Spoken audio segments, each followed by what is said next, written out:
Salam, selamat siang sahabat terkasih.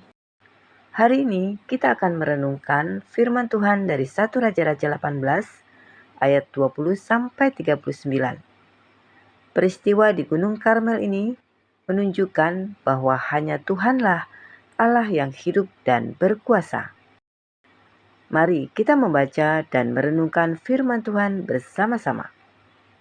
1 Raja-Raja 18 ayat 20 sampai 21. Ahab mengirim orang ke seluruh Israel dan mengumpulkan nabi-nabi itu ke Gunung Karmel. Lalu Elia mendekati seluruh rakyat itu dan berkata, "Berapa lama lagi kamu berlaku timpang dan bercabang hati? Kalau Tuhan itu Allah, ikutlah dia, dan kalau Baal, ikutlah dia." Tetapi rakyat itu tidak menjawabnya sepatah kata pun. Sahabat terkasih, perkataan Elia ini sangat keras tetapi penuh kebenaran. Bangsa Israel sedang hidup mendua hati. Mereka masih mengenal Tuhan, tetapi mereka juga mengikuti Baal.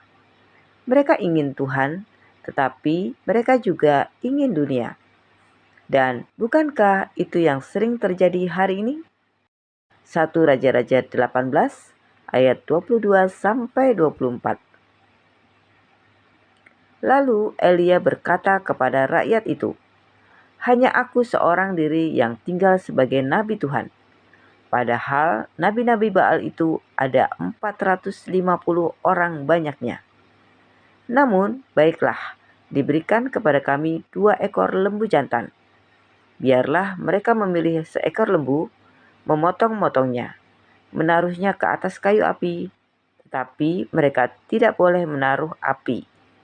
Aku pun akan mengolah lembu yang seekor lagi, meletakkannya ke atas kayu api, dan juga tidak akan menaruh api. Kemudian biarlah kamu memanggil nama Allahmu, dan aku pun akan memanggil nama Tuhan. Maka Allah yang menjawab dengan api, dialah Allah." Seluruh rakyat menyahut katanya, "Baiklah demikian." Sahabat terkasih, Elia berdiri sendirian melawan ratusan nabi Baal. Secara manusia, Elia terlihat kalah jumlah. Tetapi orang yang berdiri bersama Tuhan tidak pernah benar-benar sendirian. Jumlah bukan penentu kemenangan. Tuhanlah sumber kemenangan itu. 1 Raja-Raja 18 ayat 25 sampai 29.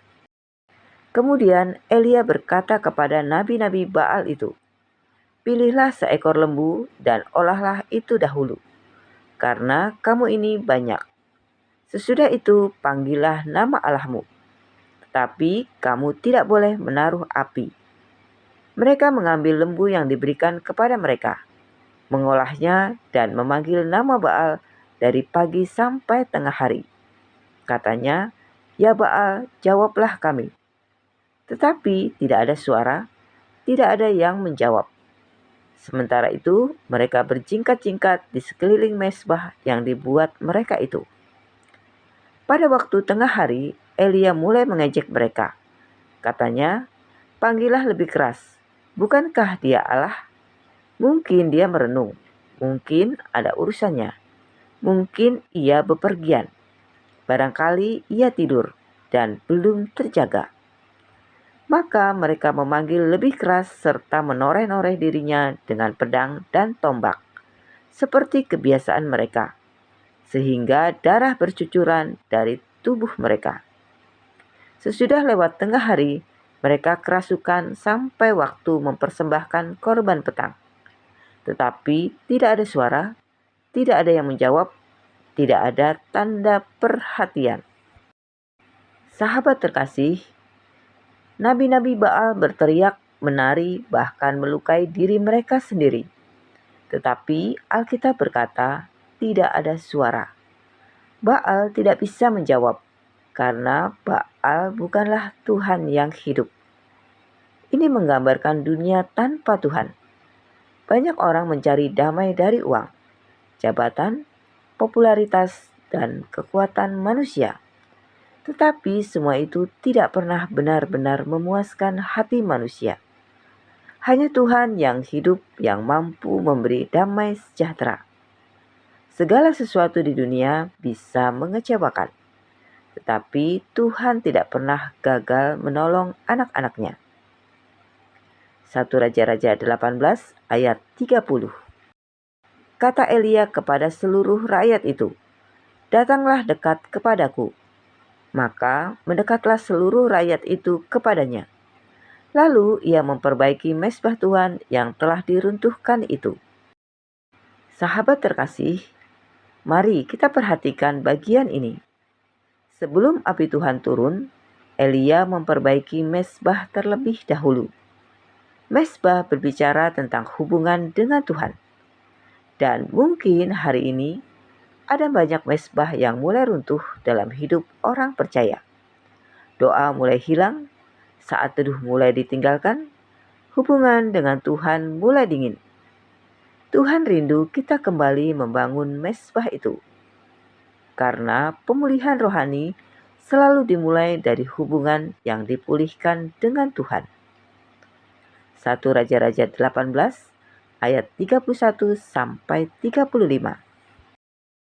Kemudian Elia mengambil 12 batu menurut jumlah suku keturunan Yakub. Kepada Yakub ini telah datang firman Tuhan, "Engkau akan bernama Israel." Ia mendirikan batu-batu itu menjadi mezbah demi nama Tuhan dan membuat suatu parit sekeliling mezbah itu yang dapat memuat 2 sukat benih. Ia menyusun kayu api, memotong lembu itu, dan menaruh potongan-potongannya di atas kayu api itu. Sesudah itu ia berkata, "Penuhilah 4 buyung dengan air, dan tuangkan ke atas korban bakaran dan ke atas kayu api itu." Kemudian katanya, "Buatlah begitu untuk kedua kalinya." Dan mereka berbuat begitu untuk kedua kalinya. Kemudian katanya, "Buatlah begitu untuk ketiga kalinya." Dan mereka berbuat begitu untuk ketiga kalinya. Sehingga air mengalir sekeliling mezbah itu. Bahkan parit itu pun penuh dengan air. Sahabat terkasih, Elia bukan hanya memperbaiki mezbah, tetapi ia juga menuangkan air ke atas korban dan kayu bakar sampai semuanya basah. Secara manusia itu terlihat mustahil. Bagaimana api bisa turun dari atas korban yang basah? Tetapi justru disitulah Tuhan menunjukkan kuasa-Nya. 1 Raja-Raja 18 ayat 36 sampai 38. Kemudian pada waktu mempersembahkan korban petang, tampillah Nabi Elia dan berkata, "Ya Tuhan, Allah Abraham, Ishak dan Israel, pada hari ini biarlah diketahui orang bahwa Engkaulah Allah di tengah-tengah Israel, dan bahwa aku ini hamba-Mu, dan bahwa atas firman-Mu lah aku melakukan segala perkara ini. Jawablah aku, ya Tuhan, jawablah aku, supaya bangsa ini mengetahui bahwa Engkaulah Allah, ya Tuhan, dan Engkaulah yang membuat hati mereka tobat kembali." Lalu turunlah api Tuhan menyambar habis korban bakaran, kayu api, batu, dan tanah itu. Bahkan air yang dalam parit itu habis dicilatnya. Sahabat terkasih, Elia percaya bahwa Tuhan sanggup menjawab, dan Tuhan benar-benar menjawab dengan api dari langit. Api itu membakar korban, kayu, batu, bahkan air di sekeliling mezbah. Kalau Tuhan bekerja, tidak ada yang mustahil. 1 Raja-Raja 18 ayat 39. Ketika seluruh rakyat melihat kejadian itu, sujudlah mereka serta berkata, "Tuhan, Dialah Allah, Tuhan, Dialah Allah." Sahabat terkasih, akhirnya bangsa Israel menyadari siapa Tuhan yang benar. Hari ini dunia masih menawarkan banyak baal. Banyak hal mencoba mengambil tempat Tuhan dalam hati manusia. Tetapi hanya Tuhan yang hidup, yang sanggup menyelamatkan, memulihkan, dan memberi kehidupan sejati. Sahabat terkasih, mari kita berdoa bersama. Bapa yang Maha Baik, terima kasih untuk firman-Mu hari ini. Terima kasih karena Engkau mengingatkan kami bahwa hanya Engkaulah Allah yang benar. Di tengah dunia yang penuh dengan banyak hal yang mencoba menjauhkan hati kami dari-Mu, tolong kami supaya tetap setia berjalan bersama Tuhan. Ampuni kami karena selama ini hati kami bercabang. Ampuni kami karena kami lebih mengandalkan kekuatan sendiri daripada mengandalkan Tuhan. Hari ini kami mau kembali membangun mezbah doa kami.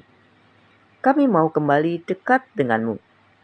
Pulihkan hati kami, pulihkan iman kami, dan nyalakan kembali kasih kami kepada Tuhan. Berkati keluarga kami, pekerjaan kami, kesehatan kami, dan langkah hidup kami sepanjang hari ini. Di dalam nama Tuhan Yesus Kristus, kami berdoa dan mengucap syukur. Amin. Sahabat terkasih, dunia boleh menawarkan banyak hal, tetapi hanya Tuhan yang sanggup memberi damai dan kehidupan sejati. Saat hati kembali kepada Tuhan, selalu ada pemulihan dan pengharapan baru. Sampai jumpa di pembacaan Alkitab berikutnya. Selamat beraktivitas. Tuhan Yesus memberkati.